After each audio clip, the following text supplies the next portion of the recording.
మీరు ఇంజనీరింగ్ చేశారా? జాబ్స్ కోసం సెర్చ్ చేస్తున్నారా? 3600 మందికి పైగా స్టూడెంట్స్ కి జాబ్స్ వచ్చేలా చేసిన code Gyan 100 days software course లో జాయిన్ అవ్వండి. మీ కెరియర్ ని బిల్డ్ చేసుకోండి.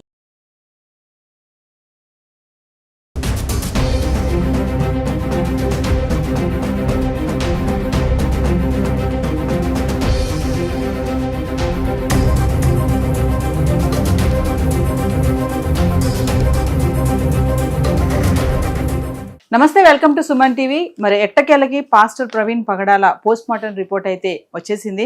మరి దీనిపై మరింత సమాచారం ఇవ్వడానికి మనతో పాటు ఉన్నారు సీనియర్ పోలీస్ ఆఫీసర్ రెడ్డన్న గారు. నమస్తే సార్. నమస్కారం అండి. సార్, మరి పాస్టర్ ప్రవీణ్ పగడాల పోస్ట్ మార్టం రిపోర్ట్ వచ్చింది. మరి దాంట్లో ఏముంది సార్? మరి ఇప్పుడు యాక్సిడెంటా ఏంటి అనేది? ఇంజురీస్ని అన్నిటినీ ఎగ్జామిన్ చేసిన తర్వాత అంతా అది యాక్సిడెంట్కి సంబంధించిన ఇంజురీసే కానీ ఎవరైనా బ్లంట్ వెపన్తో కానీ షార్ప్ ఎడ్జ్ వెపన్తో కానీ కొట్టిన దాఖలాలు లేవు.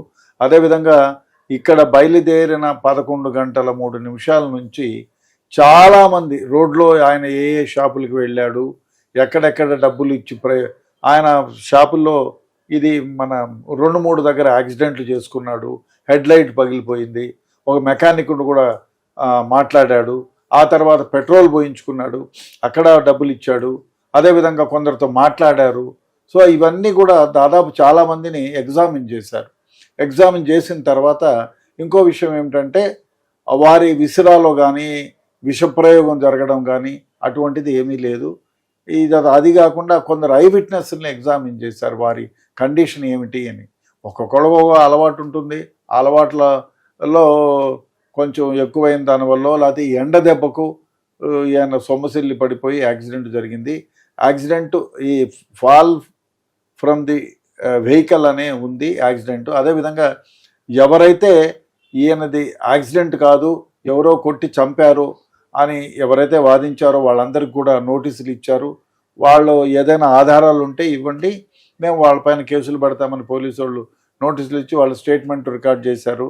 స్టేట్మెంట్ రికార్డ్ చేస్తే వాళ్ళందరూ కూడా జరిగిన విషయాలు చెప్పారు. అదేవిధంగా దాదాపు 50 మంది విట్నెసెస్ని ఎగ్జామిన్ చేశారు, ఇంకా పైనే కూడా ఎగ్జామిన్ చేస్తున్నారు.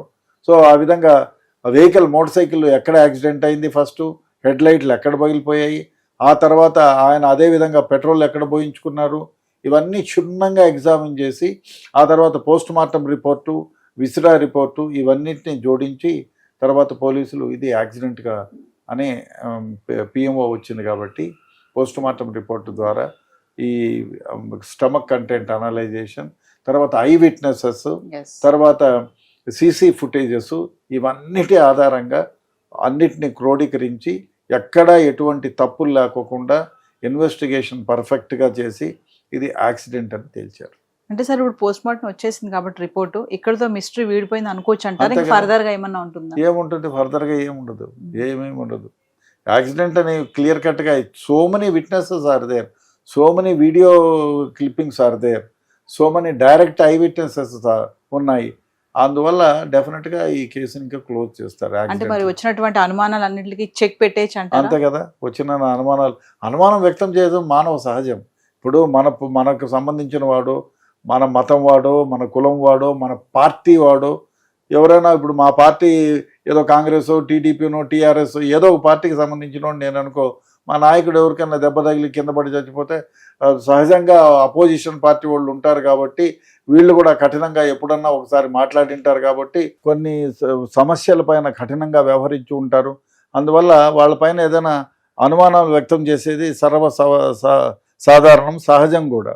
అందువల్ల పోలీసు వాళ్ళు కూడా ఈ పోస్ట్ మార్టం రిపోర్ట్ని తొందరగా అంటే క్షుణ్ణంగా ఇన్వెస్టిగేషన్ చేసి ఈ పోస్ట్ మార్టం రిపోర్ట్ను కూడా కలెక్ట్ చేసి ఈ అనాలసిస్ చేసి ఈ సీసీ ఫుటేజీలన్నీ పిలిచి, అదే కాకుండా ఎవరైతే అనుమానాన్ని వ్యక్తం చేశారో, ఎవరైతే ఆయన్ను చంపే ఉంటారు అనేటువంటి అభిప్రాయానికి వచ్చినారో వాళ్ళందరినీ పిలిపించి మీరు ఏ ఆధారంతో ఈ విధంగా చంపారని చెప్తున్నారు, మీ దగ్గర ఏమైనా ఆధారాలు ఉన్నాయా, మీకు తెలియకుండా మీ బంధువర్గంలో వాళ్ళు కానీ మీ స్నేహితులు కానీ వారి చావును గురించి ఏమైనా వ్యక్తపరిచారా అనేటువంటివన్నీ క్షుణ్ణంగా ఎగ్జామిన్ చేసి వాళ్ళ దగ్గర నుంచి రిటర్న్ స్టేట్మెంట్ కలెక్ట్ చేసి ఇటువంటి ఫౌల్ ప్లే ఏమీ లేదు అని నిర్ధారించుకున్న తర్వాత ఈ పోస్ట్ మార్టం రిపోర్ట్ను ఒకసారి చూసుకొని అదేవిధంగా ఫారెన్సిక్ ల్యాబ్ రిపోర్ట్ను చూసేసుకొని, అదేవిధంగా ఈయన రోడ్లో వచ్చేటప్పుడు చాలామందితో మాట్లాడారు,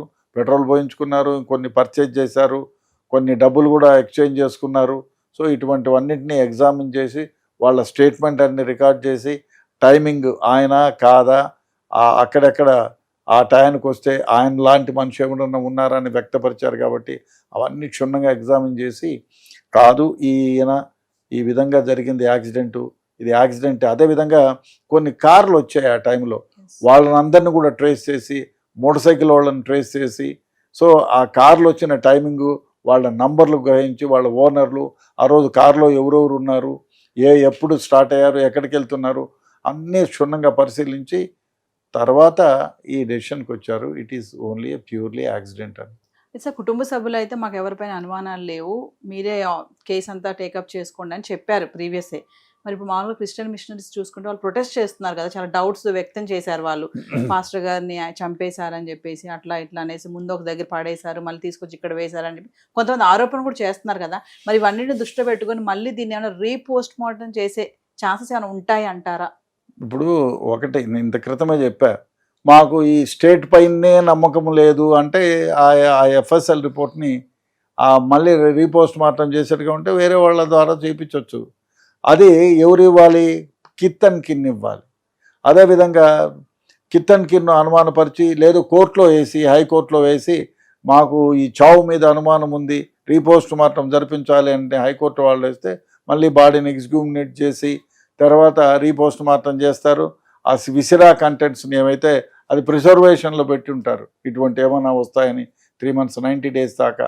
సో అవన్నీ కూడా మళ్ళీ ఎఫ్ఎస్ఎల్, మాకు స్టేట్ ఎఫ్ఎస్ఎల్ మీద నమ్మకం లేదంటే సెంట్రల్ ఫారెన్సిక్ ల్యాబ్కు పంపిస్తారు, అవన్నీ చేస్తారు.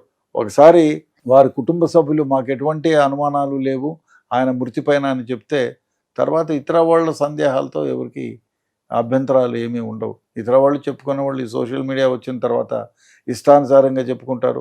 సో నాకే స్నేహితుడు అయినా అనుకో పాస్టర్ గారు ప్రవీణ్ గారు, నేను కూడా అంటారు చాలా మంచి వ్యక్తి, నిన్న పోయేక ముందు రోజు నాతో మాట్లాడారు, చాలా సౌమ్యుడు, అటువంటి వాళ్ళకి ఎందుకు యాక్సిడెంట్ అయి ఉంటుంది, చాలా జాగ్రత్తగా నడిపాడు, 5 ఏళ్ళు 20 ఏళ్ళుగా నేను చూస్తున్నాను మోటార్ సైకిల్ చాలా జాగ్రత్తగా నడుపుతాడని. నాకు అనుమానం ఉంటాయి, అనుమానాలు వ్యక్తం చేయొచ్చు, అంత మాత్రం చేత ఫ్యాక్ట్ కాదు కదా. ఏది ఏమైనా ఈ ఎపిసోడ్ ఇంతటితో ముగిసిందని నేను అనుకుంటున్నాను. ఒకవేళ ఎవరైనా మరీ అనుమానం ఉంది అని ఎవరైనా చెప్తే రిపోర్ట్స్ మాత్రం ఉంటే ఉండొచ్చు, చెప్పలేము. సార్ మరి మీ ఎక్స్పీరియన్స్ చూసుకుంటే మీరున్న టైంలో ఎప్పుడైనా రీపోస్ట్ మార్టం అనే సంఘటనలు జరిగాయా సార్? చాలా సందర్భాల్లో జరిగాయి.